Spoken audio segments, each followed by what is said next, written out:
Alright guys, right now I'm actually here to talk about a lot of you guys know that Rhino is putting out a series of Blu-ray audio discs called the Quadio series right now. It started back in 2023. I know, I'm trying to remember what all four of them. I know Black Sabbath, Paranoid, I think Red Octopus by Jefferson Starship was in there. Um, I want to say America Holiday was, but that might have been in the second one along with Gordon Lightfoot. I'm not really sure, but today we're going to open up the batch number 7. And for any of you guys who might just be getting into this now, you'll have a very good idea of what you're missing out on, if you are missing out at all. Like I said, I'm buying even the ones that I might not be interested in just to complete the series, because like I said, as you guys can tell, I'm obviously a collector. So I'm a little bit of a completionist too, especially with Quadraphonic stuff right now. There's so many more titles that I'm hoping get released before they put the nix on this. To give a little background, Rhino was not the first company to digitize these old Quadraphonic recordings. You had Audio Fidelity, which bailed on us.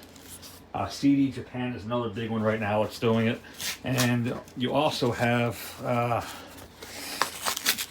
Dutton Battalion out there that's also putting out a very high quality series of old Quadraphonic recordings.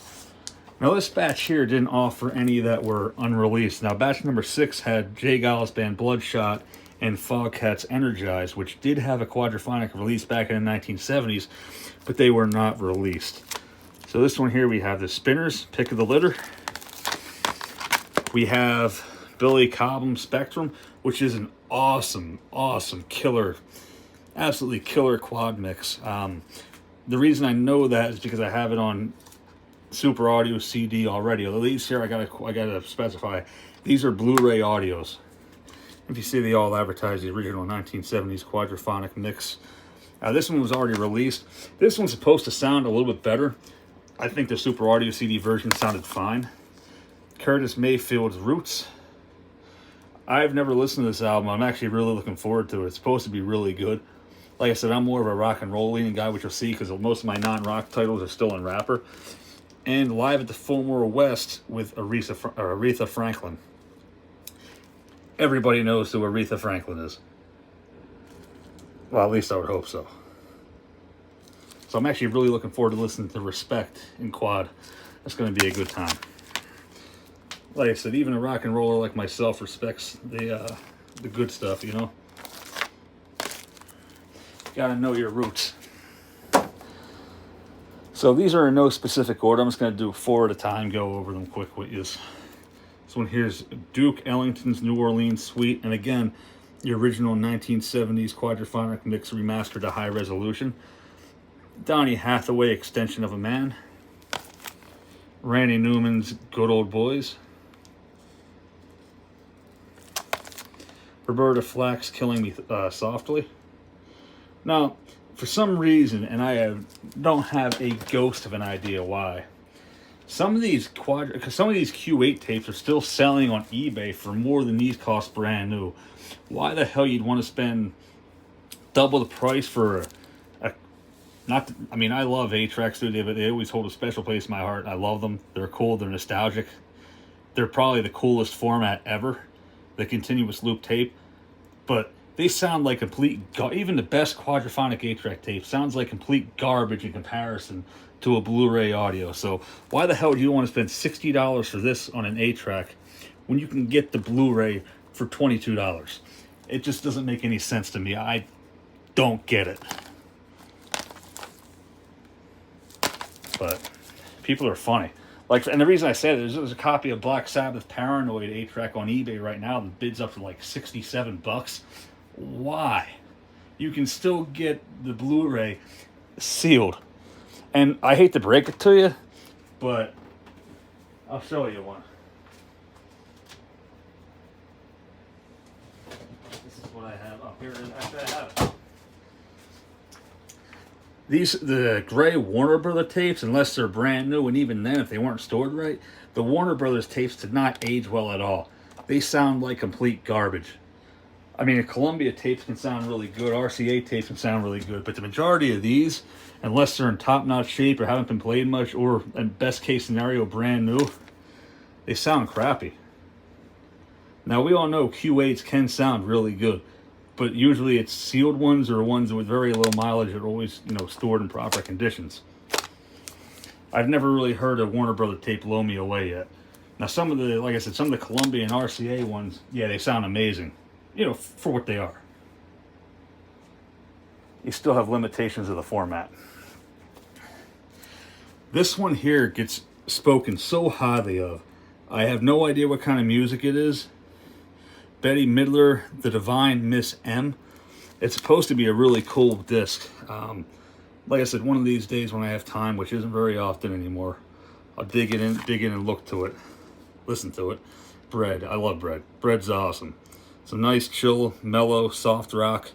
Actually, I have the Best of Bread tape in right now, which the Best of Bread is a very expensive Super Audio CD for audio fidelity.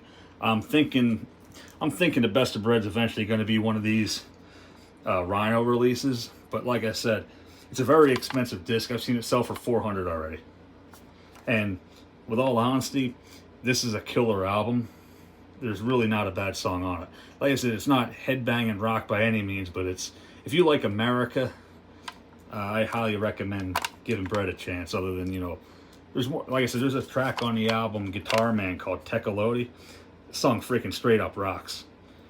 Like you can play that loud at the bar, put it on the touch tunes, and no one will even look around and be like, "Who the hell played this?" Yeah, no one will even second guess it. So yeah. This album's called Baby, I'ma Want You. I think there's only one or two songs from this that's actually on the greatest hits. So again, this is one of two Bread albums that actually had a quad mix. I mixed Guitar Man for quad myself. You can download that on Quad Traders if you're interested. Graham Central Station. Another album that admittedly I haven't listened to yet. This album, okay, it's sealed, but I have listened to it. This album is awesome. Burgers by Hot Tuna. Fantastic album. Some good rock and roll music right there. All right, the next batch, and again, in no specific order. The Spinners. I actually believe this is from batch number 1, come to think of it. I think. I'm sure some of you guys will correct me if I'm wrong. And it's just called The Spinners. I'm assuming it's the debut. Gil Evans, Evan Galli, I don't know. Oh, Sven Galli. Okay, I see. Okay. Like I said, another album that clearly I'm not very familiar with. Actually, lies. I'm not familiar with it at all, but I'm going to be. The Average White Band. And Charles Mingus Moves. And again, another album that I've actually seen sell on 8-track recently for more than the freaking, I don't get it. I don't. And I love analog tape, but to sit there and say that the 8-track is just as good as this is complete bullshit. This album is fucking phenomenal. Even if you're not into this particular style of music, it's a sonic masterpiece. The quad mix is basically as good as they get.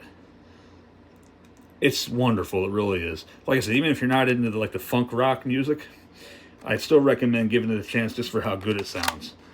Alice Cooper's $1 Billion Babies. Every hard rocker is well familiar with this album.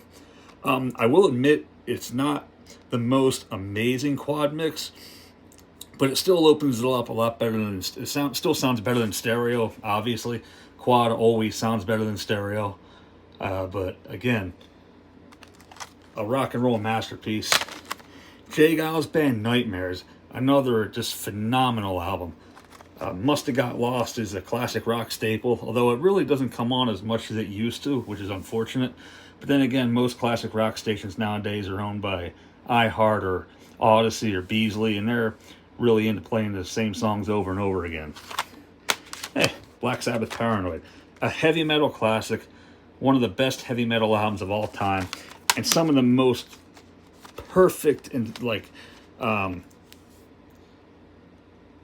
it this way, anything you want in a quad album, this has panning, has voices going around the room, guitars blazing from every direction. I know, for example, in Hand of Doom, which is actually my favorite Black Sabbath song, parts of like Ozzy's voice comes from one speaker, then to the next speaker. Paranoid, if you do some good drugs before you listen to Paranoid, it's like the quad mix of this is insanely trippy. You got Ozzy's voice pretty stable in the front, but with the vocals through the whole entire length of the song is like switching between left to right, like kind of echoing at you. The effect is just amazing. War Pigs, the drumming in that, talk about drumming panning around the whole entire fucking room. Like I said, it's an amazing quad mix. It's up there with Santana's Abraxas and the Doobie Brothers with the song Black Water off of what were once Vices Are Now Habits album. Incredible. All right, of course, gotta put the iPhone back in focus. Actually, this ain't even, I don't know how that's not even part of the Quadio series. This is a Super Audio CD of the Doors, which actually, come to think of it, which kind of makes me question something here. 1, 2, 3, 4, 5. Uh-oh. Where the hell did I... Oh boy, hang on.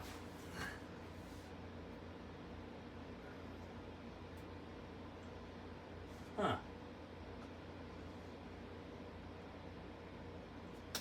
I'm missing one. Okay, well, let's get through these and we'll try to figure out what one it is that I'm missing. Toulouse Street by the Doobie Brothers. A lot of people are giving Rhino shit for this because this technically came out with the Doobie Brothers box set, which is actually a very expensive set right now. It's running about $300, but I kind of feel like the value is going to go down with them re-releasing the individual titles. Now, admittedly enough, most of these I usually don't play the discs. I record them to my Tascam and export them as FLAC so I can get them through my hard drive with my Oppo 203. So there's that. America Holiday, great album. Gordon Lightfoot, Sundown, another great album. Has as well the title track Sundown, Carefree Highway. Like I said, it's not like a heavy metal or hard rock now, but like I said, like just kind of like Bread in America, just put it on, sit back, relax. Red Octopus. If you're not familiar with Jefferson Starship, Red Octopus is a very good place to start. I'm actually really hoping that Spitfire gets a Blu-ray modern release as well. Like I said, of course, the Jefferson Airplane ones would definitely be cool as well to finally hear the way in my opinion they're supposed to sound.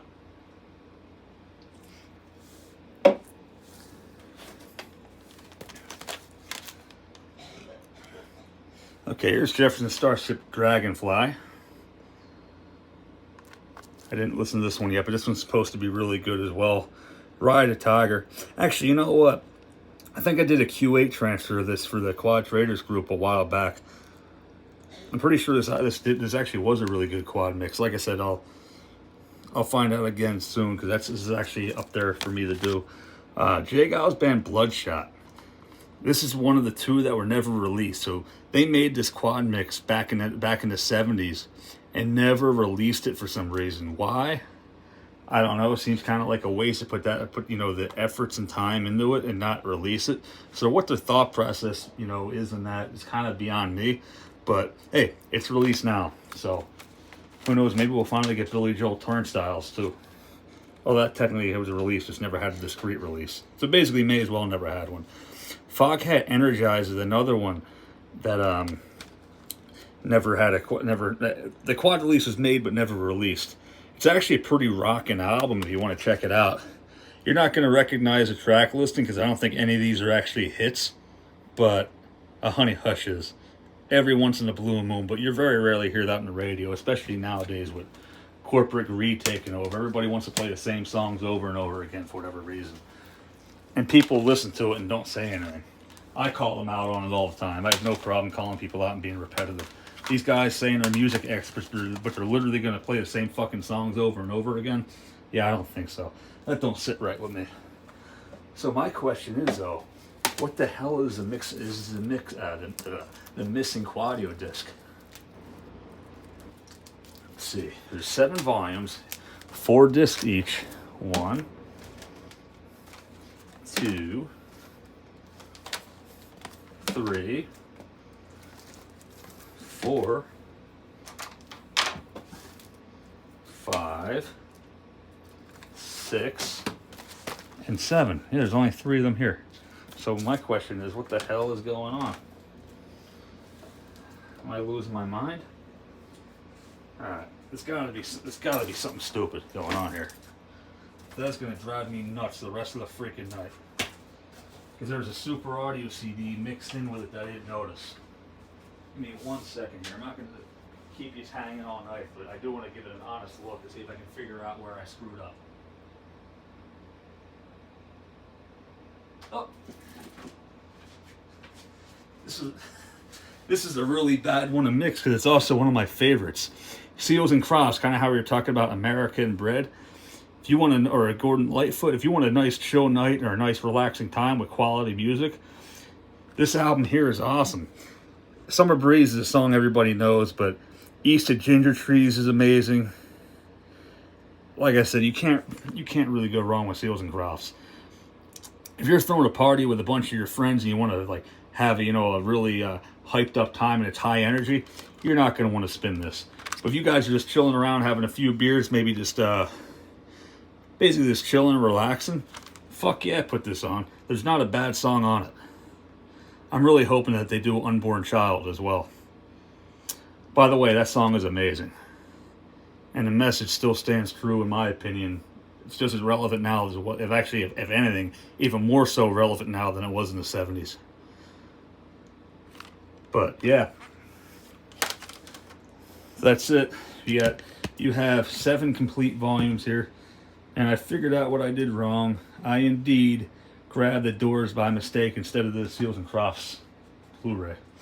So that being said, this is a very, very good series.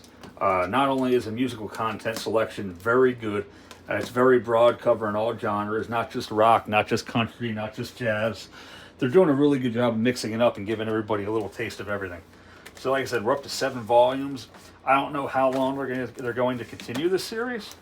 Hopefully for a while, because there's plenty of titles to be done. Like I said, if you take a look here, these are just the ones I have to digitize yet. Now keep in mind, Rhino only has the rights to certain ones, but like I said, every single one of these titles here is an opportunity for a good high-res release. Like I said, a lot of the Columbia tapes actually sound really good, like the Aerosmith, Chicago, Mountain, Poco, Burton Cummings, Simon and Garfunkel, and the ones on RCA, like the Guess Who tapes, all sound great, but there is nothing like Blu-ray audio. Nothing. And here's I might as well go over these too, because these are technically part of the Quadio series. The entire Chicago box set. Now these were selling for around $600 and $700, but lately I've been seeing them selling for $5. Now I was very impatient because I like Chicago. I was very impatient and wanted to get my copy as soon as I can when I found out about it. But like I said, I found out about it a few years too late, and I paid a little bit more than I should have. And the price has actually been coming down a little bit since I got mine. Go figure. Why wouldn't it work out that way, right? And I also have the, let's see, where are you at? I know you were over here somewhere. Oh, here it is. The Doobie Brothers Quadio set, which sells between $200 and $300 anymore, but I kind of feel like the prices of these are going to go down too. The common sense thing to do would be to sell these and get my money while I can, but the collector part of me ain't going to be able to let them go. So I think I'm just going to ride that out and just accept it. There's some of the Audio Fidelity quad releases. Here's the Dutton Vocalion quad releases that I bought. Here's some regular Super Audio CDs. Some more Q8s, which are all... Oh, I really hope the 3 Paul Simons get a high-res release, but from what I'm hearing, it's probably not going to happen. Sounds like Paul's not really interested in re-releasing his Quadraphonic album from the 70s for some reason. But yeah, anyway, that's pretty much all we got for now, guys. Like I said, that's the 7th batch. Hopefully not the final. I doubt it'll be the final batch. But 7th and most recent. I just got, like I said, I just got my package in the mail today. And they're cheap. Each Rhino Quadio set cost about $80 plus shipping, so about 90 bucks. You have 4 high quality, high resolution quad albums to listen to. They're fully compatible with your old quad equipment. Like I said, these Blu-ray players here have analog outs. Hooks just up, just it'll play the same, just same mix, same layout, same everything. Just instead of these relying on 50-year-old tape cartridges, even though this particular one actually sounds really good, still ain't nothing compared to a Blu-ray or a Super Audio CD. So keep in mind, guys, these guys are trying to keep quad alive for us. I highly recommend buying the whole set. Like I said, down the road, these things are going to be worth a fortune. And I usually only play mine once, and that's when I digitize it. Even though technically you're not really digitizing it, you're just recording it on the FLAC for easier use through a USB drive. And I can just pick whatever album I want, and I can have them all on one drive. And as well as the quad mixes, I mix for myself and other people are mixing. There's new quad material coming out all the time. It is not a dying format like everybody once thought it was. It's really making a comeback lately, especially with, you know, the resurgence of vintage audio, the resurgence of, you know, 5.1 surround sound for music. Like I said, it's all slowly but surely becoming the cool thing again. So anyway, I'll catch you next time. Rock on. Like I said, if you're not familiar with the you know, the modern day surround releases, I highly recommend checking it out. Like I said, there's some really great stuff going on right now. So that's it. Peace out. Catch you next time.